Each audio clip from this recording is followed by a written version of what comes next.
तो सर एक क्वेश्चन था हाँ जी सर बताइए।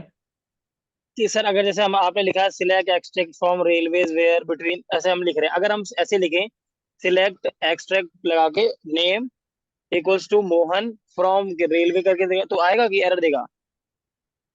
क्या फिर से बोलना, सेलेक्ट एक्सट्रैक्ट फ्रॉम रेलवे, फिर उसके बाद क्या लिखूं? नहीं नहीं नहीं नहीं सर, रेलवेज नहीं sir, select extract name equals to Mohan, नहीं ये नहीं डबल है, कोड लगा के क्वेरी मोहन। ही गलत है। एरर, क्वेरी गलत है, एरर एरर आ क्वेरी जाएगा। ही गलत है, हाँ नहीं ऐसा नहीं होगा। ठीक है, वो गलत है ना। ओके। ठीक है सर। अब आगे हम चाहते हैं कि हमारा जो ये डेटा है ना, जो ये रेलवेज है, इसको असेंडिंग डिसेंडिंग में कर दिया जाए। अभी थोड़ी देर पहले विवेक तुम्हारी प्रॉब्लम थी कि सीरियल नंबर सर मेरा उल्टा पुल्टा हो गया है ना। तो मेरी नहीं थी सर, किसी और की थी।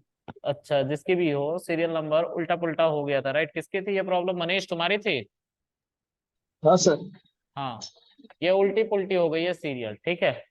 तो सीरियल को सीधा करना है, ठीक है। तो मेरा तो ऑलरेडी सीधा है, मैं बिल को देखो असेंडिंग ऑर्डर में डाल रहा हूँ, ठीक है। देखो कैसे डालते हैं। सेलेक्ट एस्ट्रिक फ्रॉम रेलवेज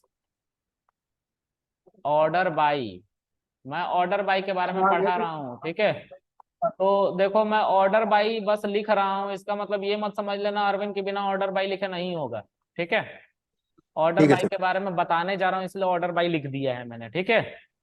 अब मैं ठीक। लिखता हूँ select asterisk from railways order by, उसके बाद मैं लिखूंगा यहाँ पे बिल कॉलन, और यहाँ पे लिखूंगा एएससी। एएससी का मतलब होता है असेंडिंग ऑर्डर में अरेंज कर दो बिल को। ओके देखो, बिल हमारा असेंडिंग ऑर्डर में अरेंज हुआ। यहाँ पे मिलाओ, कृष्णा में 123.45 सबसे पहले था, उसके बाद 125 था, लेकिन 125 देखो नीचे चला गया है। और पांचवें नंबर यानी कि मोनिका जो है, ये हमारा 123.45 पे आ चुका है। फिर उसके बाद हमारा 125, 128 और फिर 654। इसके बदलने के रिस्पेक्ट में पूरा का पूरा डेटा बदला, मतलब ये हमारा पहले स्थान पे था, ये है यहाँ पे। फिर उसके बाद मोनिका, मोनिका जो थी वो पांचवें नंबर पे थी, और मोनिका के हम बिल के अकॉर्डिंग इसको अरेंज कर रहे हैं, तो मोनिका का ये पूरा डेटा सफल होके यहाँ पे चला गया, ठीक है। देखो मोनिका अब यहाँ पे है, पूरा का पूरा डेटा गया। फिर उसके बाद ये डेटा उसके जस्ट नीचे पहुंचा, सॉरी विवेक आया, फिर उसके बाद ये डेटा पहुंचा सोहन का इस पोजीशन पे, ये नीचे सफल होके आया, फिर 654.32 आया। तो बिल के रिस्पेक्ट में हमने असेंडिंग ऑर्डर में डाला है, ठीक है। अब बात हो रही है कि सर क्या इसमें परमानेंट चेंज आया? मैंने बोला नहीं भाई, परमानेंट चेंज नहीं आया, बस ये थोड़ी देर के लिए हमें दिखाया गया, बाकी सब वैसे ही डेटा है। देखो अभी भी मेरा सीरियल नंबर उसी तरह 1 2 3 4 5 6। इतना समझ में आ रहा है आप लोगों को? Yes sir. अब हम थोड़ा और आगे बढ़ेंगे। देखो यहाँ पे मैंने एएससी लिखा है, एएससी का मतलब होता है असेंडिंग ऑर्डर बिल को, ठीक है। मैं क्या कर रहा हूं कि मैं असेंडिंग ऑर्डर बिल के हिसाब से नहीं, अब चाहता हूं, अब क्या चाहता हूं कि कृष्णा, फिर विवेक, फिर मोहन, सोहन, मोनिका, राहुल। तो देखो इसमें बहुत सारे लेटर है जो इधर उधर है, वी जो है सबसे आखिर में आना चाहिए, लेकिन सबसे ऊपर आ रहा है सेकंड नंबर पे। तो अगर हम नेम के रिस्पेक्ट में असेंडिंग ऑर्डर में डाले तो एबीसीडी के रिस्पेक्ट में असेंडिंग या डिसेंडिंग में जाएगा। ये देखो के बाद एम आता है, एम के बाद आर, आर के बाद एस, एस के बाद वी। देख रहे हो, नेम के रिस्पेक्ट में हमारा वैल्यू सफल कर रहा है। हम नेम के रिस्पेक्ट में भी असेंडिंग में डाल सकते हैं, ठीक है। उसी तरीके से मोहन, क्या नाम था इसका, मनीष, तुम यहाँ पे सीरियल नंबर के रिस्पेक्ट में असेंडिंग ऑर्डर में डाल सकते हो वैल्यूज को, हाँ सर, वो कर लिया, सही हो गया। ठीक है। अब चीजों को और समझते हैं। सर असेंडिंग ऑर्डर लिखना जरूरी है? मैंने बोला बिल्कुल नहीं, मत लिखो, बस ऑर्डर बाय लिख दो। और उस कॉलम का नाम लिख दो जिसके रिस्पेक्ट में तुम ऑर्डर बाई करना चाहते हो। मान लो मैं बिल के रिस्पेक्ट में करना चाहता हूँ तो मैं बिल लिखूंगा। सर असेंडिंग ऑर्डर में बाय डिफॉल्ट होता है। मैंने बोला हाँ, तो लिख क्यों रहे थे? मैंने बोला कि पहले ऐसा ही था, बाद में इसको अपडेट कर दिया गया, इसलिए लिख रहा था। ठीक है, पहले जब आया था एसक्यूएल तो एएससी लिखना पड़ता था, लेकिन बाद में उसको हटा लिया गया। बोला गया कि ठीक है लिखना है तो भी ठीक है, नहीं लिखोगे तो बाय डिफॉल्ट असेंडिंग ऑर्डर में हम कर देंगे। समझ में आ रहा है? Yes sir. Okay sir. और डिसेंडिंग सर ऑर्डर, डिसेंड वही डिसेंडिंग ऑर्डर में अगर करना हो तो क्या करेंगे? डिसेंडिंग ऑर्डर में तो सर बिल्कुल लिखना ही पड़ेगा। और डिसेंडिंग ऑर्डर को आपको लिखने के लिए डीईएससी का सहारा लेना पड़ता है। डीईएससी का मतलब होता है डिसेंडिंग, डिसेंडिंग का शॉर्ट फॉर्म डीईएससी होता है। सर इसको चलाएं। हमने बोला हाँ चलाओ। देखो 654 सबसे पहले आ गया, 128 उसके बाद में 125, 125, 123 और 123.45। इस ऑर्डर में सारी की सारी वैल्यूज रख ली गई। डिसेंडिंग तो लिखना पड़ेगा सर, और ये यूज होगा ऑर्डर बाई के साथ। और जिस कॉलन को आप असेंडिंग और डिसेंडिंग में डालना चाहते हो उस कॉलन का नाम, फिर उसके बाद अगर असेंडिंग में करना है, असेंडिंग नहीं भी लिखेंगे तो असेंडिंग में उसको अरेंज कर दिया जाएगा, लेकिन डिसेंडिंग में करना है तो डीईएससी लिखना पड़ेगा, उसका कोई सुनवाई नहीं है। क्लियर है? अब थोड़ा सोचो इस बात को। आप एक कंपनी के लिए काम कर रहे हैं, उस कंपनी में बहुत सारे बंदे हैं और बहुत सारे बंदे की बहुत सारी सैलरी है। ठीक है, कोई उसमें बहुत कम कमा रहा है, कोई ज्यादा कमा रहा है, और कोई टॉप 3 में भी आ रहा है। उसी तरीके से हमारा ये जो टेबल है जिसके अंदर बिल पेमेंट हो रखी है, इसमें हम जानने में इंटरेस्टेड हैं कि सर चौथे नंबर पे या दूसरे नंबर पे सबसे ज्यादा कौन कमा रहा है, उसका डेटा दिखाओ हमें। सिर्फ उसी का डेटा आना चाहिए जो दूसरे नंबर पे सबसे ज्यादा कमा रहा है। तो सोहन हमें दिख रहा है कि सबसे ज्यादा यहाँ पे अर्न कर रहा है, सबसे ज्यादा बिल पेमेंट कर रहा है 654। और मोहन जो है उसके जस्ट बाद सबसे ज्यादा पेमेंट कर रहा है। तो मुझे सेकेंड हाईएस्ट पेयर का डिटेल चाहिए, मैं उसका निकालना चाहता हूँ सिर्फ डिटेल, सिर्फ मोहन का। तो कैसे निकालूंगा, कोई बताएगा मुझे प्लीज? देखो टेबल तुम्हारे सामने है, उसको असेंडिंग डिसेंडिंग में मैंने अपडेट कर दिया है। ठीक है, मुझे बस इतना चाहिए कि आप सिर्फ मोहन का जो सेकेंड हाईएस्ट पेइंग पर्सन है उसका डिटेल दिखा दो। ये चाहिए, कैसे करेंगे?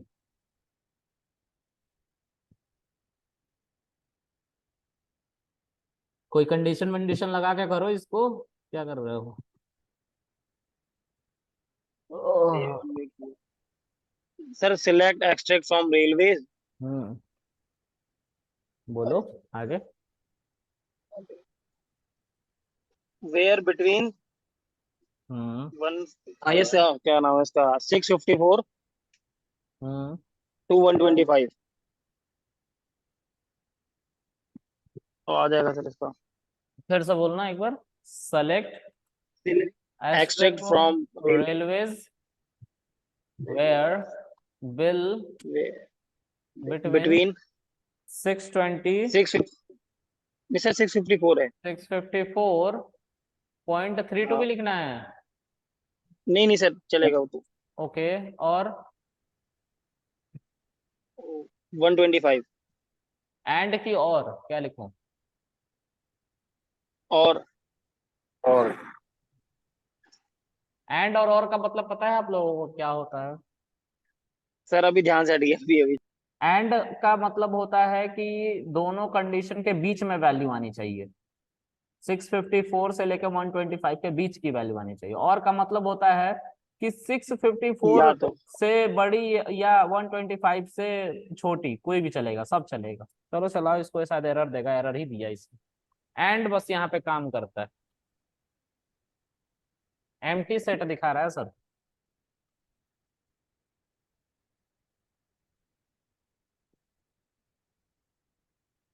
Six fifty four 125, I think 125 two 654 होना चाहिए है? चलो एंड यहाँ पे लिखो 654 125। हाँ ठीक तो दिखा रहा था, कोई दिक्कत नहीं है guys। देखो समझो इस बात को, ये एक रेखा है, इस रेखा में ये लाइन है 125। ठीक है। और एक सेकंड गाइस, एक सेकंड, एक गलती हो गई इसमें। हाँ अब ठीक है, पहले हमें 125 ही लिखना था, फिर 654 लिखना। रेंज की बात करते हैं बिटवीन में, 654 से लेकर 125। तो देखो 654 में, सॉरी 125 से लेकर 654 में 3 बंदों का डेटा आ रहा है। मुझे तो सिर्फ सेकंड हाईएस्ट पर्सन का डेटा चाहिए था, होता है ही नहीं। मतलब सर हमें अभी भी मगज मारना पड़ रहा है। तो देखो एक यहाँ पे और भी बात होती है जिसको हम कहते हैं लिमिट। अब लिमिट की बात कर रहे हैं हम, ठीक है। लिमिट क्या होती है देखते हैं, पहले इस डेटा को देखो। Select asterisk from railways, order by bill, DESC descending order में हमने अरेंज कर लिया। हमें क्या चाहिए, हमें ये वाला डेटा चाहिए, सिर्फ ये वाला। लेकिन अभी मान के चलते हैं कि हमें फर्स्ट 3 जो सबसे ज्यादा पेमेंट करे उनका डेटा सिर्फ चाहिए, तो कैसे देखेंगे उसको। देखो पहले 3 सबसे ज्यादा पे करने वाले लोगों का डेटा मैं देखना चाहता हूं। ध्यान से देखो इसको, ऑर्डर बाई बिल, और उसके बाद जब मैं इसको चलाता हूं डिसेंडिंग ऑर्डर में, तो सबसे ज्यादा, मतलब डिसेंडिंग ऑर्डर में हमारा पूरा डेटा कन्वर्ट हो जाता है बिल के रिस्पेक्ट में। तो सबसे जो 3 ऊपर के सबसे ज्यादा पेमेंट करने वाले बंदे हैं उनका डेटा हमें दिखाई दे रहा है, लेकिन हम उसे प्रिंट नहीं करा पा रहे हैं। तभी हम यहाँ पे लिखते हैं लिमिट, और लिमिट के बाद लिखते हैं 3 के बाद सेमी कॉलन, और देखो 3 बंदों का डेटा हमारा आ रहा है जो सबसे ज्यादा हमारा पेमेंट करे हैं। क्लियर है? सर जैसे आपने सिर्फ सेकंड हाईएस्ट का मांगा था, अब इसमें सेकंड सिर्फ हमें सिर्फ सेकंड हाईएस्ट चाहिए, तो कैसे निकलेगा लिमिट से? हाँ उसी की बात अब करने वाला हूँ। तो अब कुछ चीजें देखनी पड़ेंगी आप लोगों को और समझनी पड़ेंगे। तो देखो याद रखो, इस बात को हमेशा याद रखना। एक तो आपने सीरियल नंबर दे रखा है, ठीक है। एक माई एसक्यूएल खुद अपने तरफ से इंडेक्सिंग करता है, उसी तरह जैसा पाइथन करता है, 0 से। ये समझ में आ रहा है? अब ध्यान से समझना, अभी मैं कुछ लिखने वाला हूं, इसको हटा के क्या, यहाँ पे मैं लिखूंगा 1,1 और मेरा आंसर आ जाएगा, और सेमी कॉलन लगा दूंगा, आंसर आ जाएगा। सिर्फ मोहन का डेटा क्या होगा सर ऐसा? तो इस 1 का मतलब पहले समझो, लिमिट के साथ ही यूज होगा। इस 1 का मतलब है कि मैं कह रहा हूं सबको डिसेंडिंग ऑर्डर में यहां तक कन्वर्ट कर लो, फिर लिमिट लगा के 1 लिख रहा हूं। 1 का मतलब है कि उस इंडेक्स वैल्यू 1 पे जाओ जो तुम्हारा 1 नंबर, यानी कि 0 के बाद 1 दूसरे नंबर पे जो सबसे ज्यादा पेमेंट करा उसके पास। उसके बाद इस 1 का मतलब है कि कितने बंदों का डेटा उस पोजीशन से हमें दिखाना है, प्रिंट करना है, वो ये बताता। तो एक ही लिखा हुआ है, यानी कि इसी को सिर्फ प्रिंट करना। अगर यहाँ पे 2 लिखा हुआ होता तो यहां से 1 और 2, 2 बंदों का डेटा हमें प्रिंट होके मिलता। अगर यहाँ पे 3 लिखा होता, सर 1, 2 और 3 बंदों का डेटा हमें प्रिंट होके मिलता। तो सर ये पहला 1 क्या बता रहा है, इंडेक्स वैल्यू, कि किस इंडेक्स से लेके कितने डेटा आपको प्रिंट करने हैं, वो दूसरी वैल्यू बता रही है हमारी। ये समझ में आ रहा है? हाँ सर, आगे इंडेक्सिंग चेंज कर दी मतलब हमने उसकी। राइट। तो देखो, सर ये समझ में नहीं आया, 1,1 कैसे बताएंगे? चलो मैं देखो बताता हूँ, पहले इसको देखो करके दिखाता हूँ। 1,1 मोहन आ रहा है। अब देखो यहाँ पे जब हम इसको डिसेंडिंग ऑर्डर में कन्वर्ट कर रहे हैं ना, बड़े से छोटे क्रम में, तो इंटरनली एसक्यूएल इनकी इंडेक्सिंग कर दे रहा है ऐसे। इंटरनली कौन इंडेक्सिंग कर रहा है, एसक्यूएल, ठीक है। 0, 1, 2, 3, 4, 5, ठीक है, ये समझ में आ गया। जी सर। अब इस 1 का मतलब है कि इंटरप्रेटर को कह रहे हैं कि डिसेंडिंग ऑर्डर में कन्वर्ट हो गया, 1 इंडेक्स पे चले जाओ, यानी कि ये वाला 1 इंडेक्स जो एसक्यूएल ने दिया अपने तरफ से, तो ये किसके पास पहुंचा, सेकंड हाईएस्ट मैन के पास, जिसने पे किया है, ठीक है। अब उसके बाद इस 1 का मतलब ये है कि कितने डेटा यहां से दिखाने हैं तुम्हें। इस 1 का मतलब है कि एक ही डेटा दिखाना है इस पोजीशन से, तो इसी को सिर्फ प्रिंट कर दिया जा रहा है। क्लियर है? जी सर, और अगर थर्ड सर एक बार एक बार एक बार और सर, सर। एक बार और जी। यहाँ पे इंटरनली इंडेक्सिंग की जा रही है माई एसक्यूएल के द्वारा, ठीक है, 0 1 2 3 4 5 इंटरनली, ठीक है, जो हमें दिखाई नहीं दे रहा है लेकिन ऐसा होता है, ठीक है। ये जो 1 है ये बेसिकली यही मार्क कर रहा है उस इंडेक्स पे।